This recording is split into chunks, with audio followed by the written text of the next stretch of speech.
नमस्कार, जय हिंद दोस्तों। अभी रिसेंटली एक खबर सामने आई है कि अमेरिका के राष्ट्रपति ट्रंप ने एक लेटर भेजा ईरान के सुप्रीम लीडर के पास में, पर ईरान के सुप्रीम लीडर उस लेटर को रिजेक्ट कर देते हैं। अब हमारे सामने क्वेश्चन यह आता है कि आखिरकार ट्रंप ने उस लेटर में क्या लिखा था, किस तरीके की बातें ट्रंप करना चाहते थे, जिसके बाद में ये खबरें सामने आई कि अब ईरान ने लेटर को रिजेक्ट तो कर दिया है, पर इजराइल और अमेरिका मिलकर अब ईरान के ऊपर हमला कर सकते हैं। तो यहाँ पे इस वीडियो में सब कुछ जानने वाले हैं। अगर चैनल पे नए हैं तो चैनल को सब्सक्राइब करें और बेल आइकन को प्रेस करें ताकि जैसे ही वीडियो अपलोड हो उसकी नोटिफिकेशन आप तक पहुंच पाए। स्टार्ट करते हैं आज के इस सेशन को।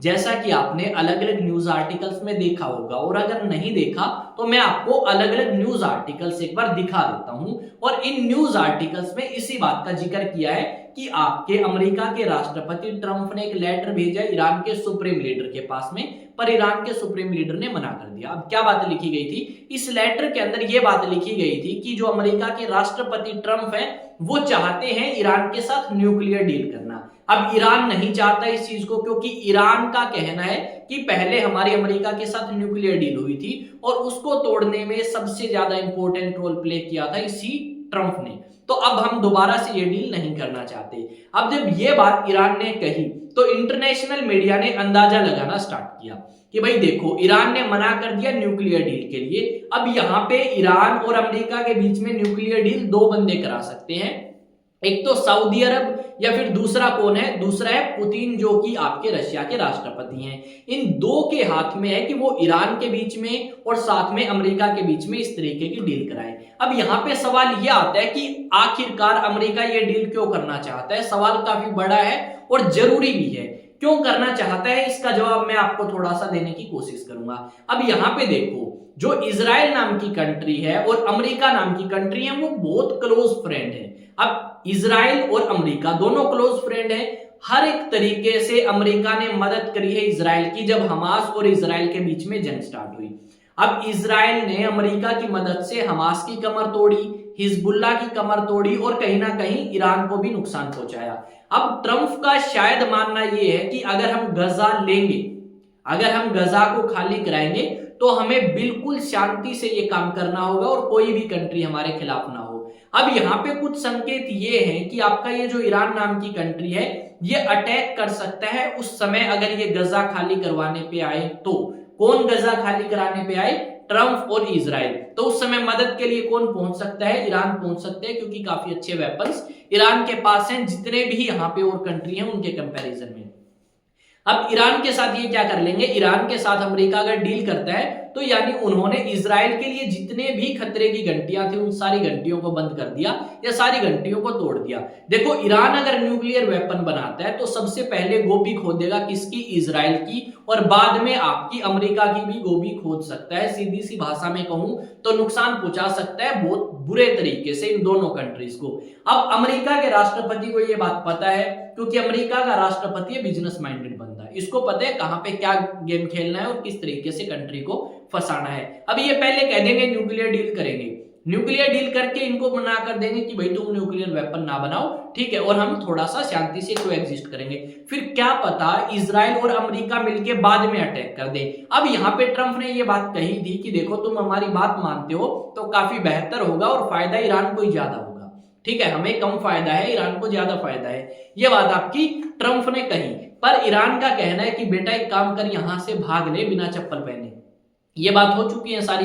अब यहाँ पे जो आपके ईरान है इसको भी पता है कि ये जो अमेरिका नाम का कंट्री है ये किसी का भी सगा नहीं है, ये है दोगला। आज बोल देगा कि हम न्यूक्लियर डील कर रहे हैं, कल मना कर देगा। देखो, पहले हमने बात करी थी कि भाई आपके रशिया के ऊपर सैंक्शंस हटा सकता है कौन? अमेरिका, क्योंकि रशिया ने बात मान ली और रशिया के राष्ट्रपति बोले चलो ट्रंप से मुलाकात करते हैं। फिर बाद में जब यूक्रेन पीछे हटता है शांति समझौते से या फिर कहीं ना कहीं एक डील नहीं हो पाती, तो हमें ये खबरें सुनने को मिली कि ये ट्रंप नाम का बंदा बोलता है कि हम तो और ज्यादा सैंक्शंस लगा देंगे रशिया के ऊपर। यानी इस बंदे को सिर्फ और सिर्फ अपना मतलब हल करना है। मान लिया कि ईरान ने डील कर ली, ईरान ने डील कर ली तो क्या विश्वास है अमेरिका अटैक नहीं करेगा, इजराइल अटैक नहीं करेगा?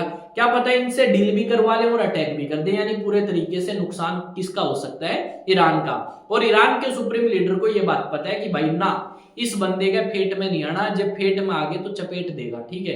तो सीधी सी भाषा में बात आप यही कर रहे हैं कि ट्रम्प तो चाहेंगे, ट्रम्प इसलिए चाह रहे हैं ताकि इस एरिया को, इस क्षेत्र को जो ईरान के आसपास का है, इजराइल के आसपास का है, उसको बिल्कुल स्टेबल किया जाए, उसके खिलाफ कोई ना खड़ा हो, ऐसी कंट्री बना दूं सारी, ताकि आराम से जो मैंने गजा का प्लान प्रपोज किया था उसको लपेट सके। वैसे ये बंदा बोलने का है, दोगला टाइप का है, इसके हाथ में कुछ नहीं है। देखो इसने क्या कहा, मैक्सिको के ऊपर टैरिफ लगा देंगे, कनाडा के ऊपर 2-3 बार पोस्टपोन कर दिए। यानी इसको ये पता है कि अगर इतने ज्यादा पंगे लेगा तो कहीं ना कहीं अमेरिका को भी नुकसान होगा। अब इसने कह दिया कि भाई हाँ न्यूक्लियर डील नहीं करोगे तो अटैक कर देंगे। डेफिनेटली अटैक कर सकते हैं, पर अटैक करने से पहले 10 बार आपको सोचना भी होगा कि सिर्फ और सिर्फ ईरान के ही नहीं, अमेरिका के भी नुकसान होगा और साथ में होगा इजराइल के भी। क्योंकि देखो इतना कमजोर तो आपका ईरान भी नहीं है कि इनके पास एक भी, आपका कह सकते हो मिसाइल से नहीं है, कुछ ही नहीं है, थोड़े बहुत हथियार ये भी लेके बैठे हैं। ये भी पूरे तरीके से विनाश करने की कोशिश करेंगे इजराइल की, और अमेरिका का भी नाश करने के ऊपर उतर के आ सकते हैं ये। ठीक है, अब यहाँ पे ये चीजें हमें देखनी होंगी। देखो एक दो न्यूज आर्टिकल है, इनमें देखते हैं क्या लिखा गया है। ये इंडियन न्यूज आर्टिकल है, पढ़े। ट्रंप के टारगेट पर ईरान, अरब में मंडरा रहा एटॉमिक बम का खतरा या विनाश करने का खतरा, इस तरीके की बातें इन्होंने यहाँ पे लिखी है। ईरान के सर्वोच्च नेता अली खामनेई ने परमाणु कार्यक्रम पर विवादित बयान दिया और ये सारी बकवास कर रखी है। सीधी सी भाषा में बात करा तो इन्होंने प्लान प्रपोज जो करा था अमेरिका ने, उसको रिजेक्ट कर दिया। बोले अमेरिका भाई एक काम कर, तेरी बात ना सुनने वाले, न्यूक्लियर वेपन बनाएंगे, हम बनाएंगे, यहाँ पे मदद कौन कर सकता है इसकी। अब सवाल ये भी आता है हमारे सामने, तो इस कंट्री की, ईरान की मदद कर सकता है कौन? तो इसकी मदद कर सकता है रशिया, क्योंकि रशिया के साथ इसके काफी अच्छे रिलेशंस हैं। और तभी हमने कुछ एक तस्वीरें देखी थी, यहाँ पे आपके रशिया के राष्ट्रपति पुतिन की फोटो लगाई गई है। इसका मतलब यही है कि पुतिन नाम का बंदा जो है वो इनके बीच में डील करा सकता है, पर डील अभी नहीं होगी। और यहाँ पे ऐसा हो सकता है आने वाले समय में कि अमेरिका और इजराइल मिलकर इसके ऊपर अटैक भी कर दें और दोबारा से चीजें खराब होती हुई दिखाई दे इस क्षेत्र के अंदर। पर यहाँ पे यही कहेंगे हम अमेरिका को कि बेटा अमेरिका अपने देश में रहे और अपने देश के लोगों का ध्यान दे, क्योंकि आप दूसरी कंट्रीज के अंदर इंटरफेयर करके वहां पे चीजों को डिस्टेबलाइज करने की कोशिश करते हैं, जिससे बाकी लोगों को भी नुकसान होता है और आपको भी नुकसान होता है। तो यहाँ पे हमें सबसे ज्यादा जरूरी ये है कि पीस को प्रमोट करना है, जो कि आपका अमेरिका नहीं कर रहा। अभी न्यूक्लियर डील के बहाने पीस प्रमोट करने की कोशिश तो करेगा, पर एक्चुअल में शायद वो इजराइल के लिए कुछ नए रास्ते खोलने की कोशिश कर रहा हो। तो देखते हैं आगे क्या अपडेट आता है, ट्रंप किस तरीके के एक्शंस लेते हैं। मुझे नहीं लगता कि ट्रंप कोई एक्शन लेंगे और डायरेक्ट अटैक कर देंगे ईरान के ऊपर, क्योंकि इन्होंने पहले भी इस तरीके की बातें कही, पर जो बातें कही वो सारी झूठी थी, सिर्फ बोलने की थी, किया कुछ भी नहीं ऐसा। तो मिलेंगे एक नए सेशन में, एक नई न्यूज, एक नई अपडेट के साथ। वीडियो अच्छी लगे तो वीडियो को लाइक करें, वीडियो को शेयर करें अपने दोस्तों के साथ, चैनल को सब्सक्राइब करके बेल आइकन को प्रेस करें। चैनल आपका अपना है भाई, और चीजों को बेहतर करने की कोशिश करेंगे। आप बता सकते हैं, कोई सलाह आप देना चाहते हैं तो डेफिनेटली दे सकते हैं। आपका सेवक हमेशा हाजिर है आपकी सलाह सुनने के लिए। मिलते हैं नेक्स्ट वीडियो में। जय हिंद, जय भारत।